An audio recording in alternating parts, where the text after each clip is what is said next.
Hello, in this video I'm going to share with you some tips and some settings that you can do when you are planning on doing a live meeting with students, and that could be either through Hangouts Meet or through Zoom. So here's some things just to keep in mind as you are thinking about setting a time to meet with your students at a time. Schedule, but don't post the link. So don't post that link until that day of when you are ready to go. There's two differences I'll show you. In Google Meet, if you post that link, they'll be able to click on the link and get together and join that Hangout even before you would start or be in that meeting. So just be aware of that. If you're using Zoom, your students have to wait for you to start the meeting before they actually will see each other and see you. So make sure that you're there early to connect with your students. Plan some type of activity to get them discussing or a question and answer type thing, just a check-in to see how they're doing. When you set it up, especially if you're in Zoom, you can do this. Put everyone on mute and make sure, this is really important, that you are recording. You can record your sessions in Hangouts Meet and in Zoom. So please do that if you are doing live sessions with students. When you're all done, make sure you're all done stopping and stop the recording. It will save either to your drive if you're using Hangouts Meet, and if you're using Zoom, you can choose to save it to your computer if you have a laptop or desktop, or you can have it save in the cloud. And then when you're all done, make sure you end the meeting. If you're in Zoom, once you end the meeting, they will not be able to get back into that meeting. They'll be in a waiting room again. And if you're in Hangouts Meet, once you end that meeting and they try to click on that link again, they will not be able to get back into it. So that link goes away in Hangouts Meet. So this is really important to remember. I'm going to hop over here to the e-learning folder that I shared with everyone. And in that e-learning folder, you're going to see another kind of etiquette part to do with your students. Learning online is the same as learning in person. So, we're not going to be in our pajamas and that sort. So we expect us to be dressed professionally, be prepared, talk to each other professionally. It's not just a hangout time. So make sure that your students understand what your expectations are when you start. Of course, your first meeting is going to be just having them get used to the tool itself. But then after that, you can lay those ground rules for how is this going to look as we continue on down the road, just like you would do with rules in your classroom. So that is in the e-learning folder, and I'm going to go into the tutorials for teachers folder here. And here I've broken it down. So I've got that live lesson tips in here. And then depending on which tool you use, if you want to use Google Meet, that's where you can set up a meet time in your Google Calendar. Here's a quick start guide of how do you even do that.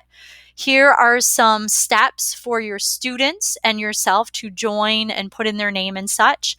And here's a video of how to set that up as well. So you get a link that you can share with your students. Okay.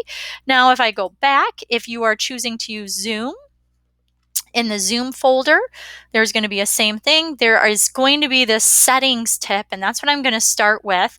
And then there are even Zoom directions for your students and family. So you can share this with them if they've never used it before. And it may have some of your expectations that you want to put in there too.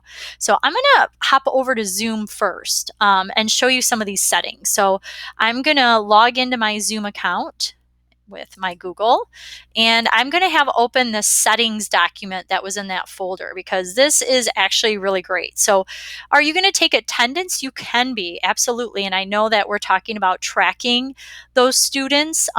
That's another reason to record it. So if you forget to do attendance, you can record your lesson and make sure you can go back later and see who all the participants were in it when you are in that meeting. So make sure students are using their real names. It's going to ask them to sign in with their Google account if they're in Hangouts. And if you're in Zoom, you're going to see their name pop up there as well. And they can rename themselves. So if it's not their correct name in Zoom, they can rename themselves. Everyone, when they come in, Why is this important? Because when you have 30 kids coming into a Zoom meeting and they all have TV and other things going on in the background, it gets really noisy really fast and they won't be able to hear you. So you can turn that on, and I'm going to show you where that is at. You can remove students from the meeting, and you can do that in Hangouts Meet and in Zoom. So if someone is not being appropriate, you could have a side conversation later and remove them from the meeting and then follow up with, a message or a chat with them later on. So we're going to look at here in Zoom. You can see that I have a meeting going right now. And I talked with some teachers about this, that you can schedule what's called a recurring meeting. So that way you just have the same link all the time that they're going to be accessing. The nice thing, like I said about Zoom, is they can click on that link anytime, even if it's outside the time you are going to meet. They won't see anything until you actually hit this start button and you actually physically start the meeting, and then they'll be able to join. But I'm going to jump down here to the settings because this is really important. And I'm just starting right at the top. So you got your meeting, recording, and telephone. I'm just starting at the very top. When you schedule a meeting, what's going to happen? Start meeting with the host video on. That's you. Yes, you can do that definitely. Do you want to see your students? Yes. So you can toggle both of these on if you would like, so that way you can see them when they come in. Audio type, let them join by both, because some of students might not be able to join by a computer. So letting them call in is still a great way to connect.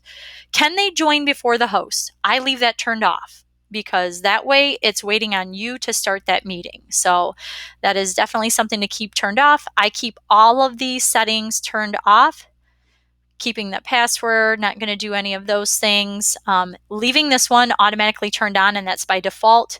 It embeds the password so they can just click on a link to join. They don't have to enter anything extra, which makes it easy for parents and students. This one I turned on, mute participants upon entry. That's what we just talked about. Meeting reminder, you can set that for yourself. And then once we're in the meeting, what do they see? Well, if I was working with students, I would turn the chat off. Unless in my lesson or my activity, I want the kids to be able to talk and share over and through a chat window. So if with students, I would prefer to turn it off. But if I do leave it on, definitely do this. Prevent your participants from saving the chat, but make sure that you are going to save those chats that happen over on the side. So you would turn this one on. Leave private chat turned off, because otherwise you're going to have students having a private conversation one-on-one during your session. So leave that turned off. I like to do this, play a sound when they join. It sounds like a doorbell. So heard by only me is what we do. That way it doesn't interrupt. And make sure that you have that. You can turn it on or off. If it bothers you, turn it off. File transfer. If students don't need to share anything, if they're sharing things through Google Classroom to you, then you don't need to have that on for them. Feedback to Zoom, you can turn that off. Mine was on. So you decide how you want to do that. Co-host lets you have a co-teacher, which is super cool because they have the same controls you do as the host. So they can mute participants, they can unmute participants, which if you were just joining as another adult, you would be just like a student in the classroom. Polling is really cool. Once you get into this more, you may want to ask your students like an exit ticket question. So you can leave that feature turned on. Allow the host to put attendee on hold. These are all things you can do. I am leaving those there. Screen sharing. So if I'm planning on making this a question and answer for my kids and it's pretty short, I'm going to turn off I'm going to keep screen sharing on for me. So I might say who can share, host only. If I leave it as all participants, that means my kids could hit share screen anytime during our session. And we may not want that to happen because they might just be clicking share screen the whole time we're meeting. So that could be distracting. So host only, who can share, who can start sharing when someone else is, host only again. That's you as the teacher. You can disable it even if you want to, and that would be an easier thing to do. Annotating lets you draw on a screen. So if you're sharing a window like this, I could be drawing an arrow or circling things, leaving the whiteboard on for you to share if you want to work out problems or draw a picture, for your students. Having that control so you can be able to do that, leave all that on. And then as we get down here, you'll say when you're in the meeting, there's something called a breakout room, and you can leave that on if you want to be able to assign your kids into different rooms to work on something. And then you bring them all back into the large room. It's a really neat feature. If we are in this longer than we anticipate, this may be a feature in the future you might want to try out. Closed captioning, you can do that if you have students that need that accessibility. Virtual background, this lets you pick an image behind you so you can be at the beach if you want or in the forest. That's kind of fun to do if you haven't tried it. Try that out.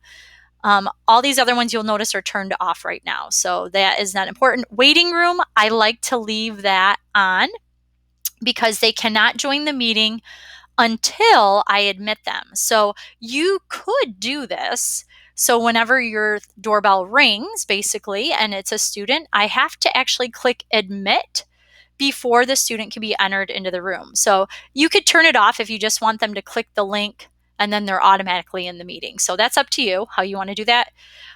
Join from a browser link, yes. I could do live streaming. I just left that one off for right now.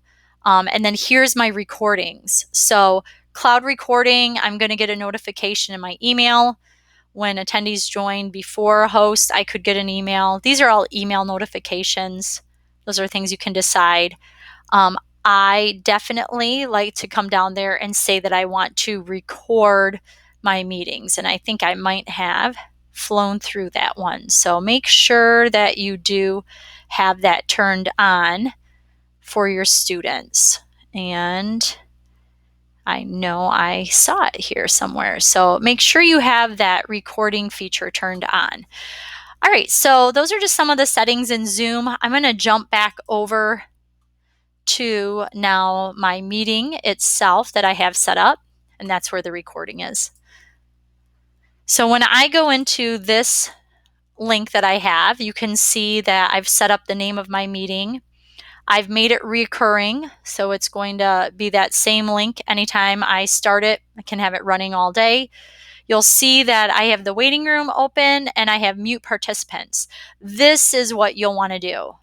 Record the meeting automatically, and I can edit this meeting and I can turn that on. So that's when I'm actually setting up a meeting here is where I will turn that recording feature on. So please let me know if you have any questions about that. All right, I'm going to jump over to Google Meet next. Okay, now looking at Google Meet as another option, that's where I'm setting it up in my Google Calendar, and I've set up a time that I'm going to do a Google Meet with someone here. And you'll see that I have a link here for Join Hangouts Meet, and here's the link, and I can copy this and paste it into Google Classroom right before the meeting would start, because this one does not give you that option to start meeting only when you want. If kids have this link, they can join at any time. Then they can join by phone. So how I copy that link, there's two papers here. I can copy that, and then I'm ready to go. I'm going to paste it in Google Classroom, and then when I'm ready to join, I'm going to click. You can see that I'm here. And right now, no one else is here. But if I had students click on that, you would see their names there. And you'll notice that there's, instead of share screen like Zoom, you have something called present. So I can share my screen to my audience that way. So I'm going to join my Google Meet. So you can see that I'm in here. I can turn on the closed captions if I want.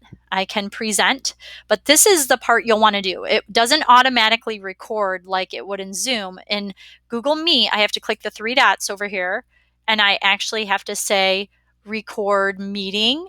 And once I click that, it's going to start recording. So here's a little breakdown of the differences. So I have to manually make sure I start the link when I need it.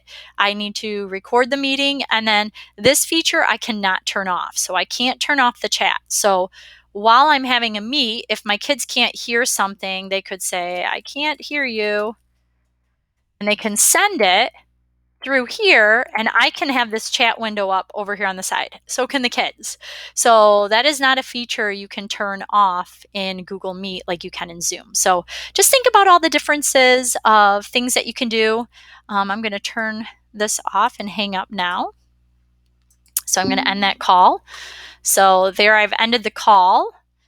And just jumping back to the e-learning folder for all of you, just keep some of those things in mind as you are preparing ahead of time to talk with your kids.